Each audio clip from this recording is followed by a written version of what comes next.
আসসালামু আলাইকুম ওয়া রাহমাতুল্লাহি ওয়া বারাকাতুহু।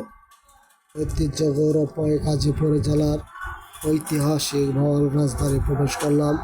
প্রবেশ পথেই আপনারা দেখতে পাচ্ছেন খুব সুন্দর পরিপাটি করে সাজিয়ে গুছিয়ে একটি ফুলের বাগান বাড়ির সামনে, যা দেশের বিভিন্ন জায়গা থেকে মানুষ দেখার জন্য চলে আসে। আপনিও আসতে পারেন।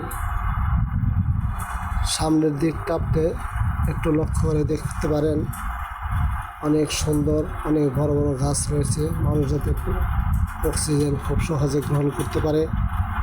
খুব সুন্দর পরিপাটি করে এই বাগানটি আজকের এই ভিডিওর মাধ্যমে ঐতিহাসিক রাজবাড়ির সেই সামনের বাগানটির আংশিক আপনাদের সম্মুখে তুলে ধরলাম।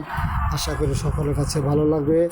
আর ভালো লাগলে ভিডিওটা সাবস্ক্রাইব করে যাবেন এবং আপনাদের প্রতি উদ্যোক্তা আহ্বান রইল, এক নজর হলেও বাউল বাজার সেই ঐতিহাসিক রাজবাড়িটি দেখে যাবেন। সকলকে ধন্যবাদ। আসসালামু আলাইকুম ওয়া রাহমাতুল্লাহি ওয়া বারাকাতুহু।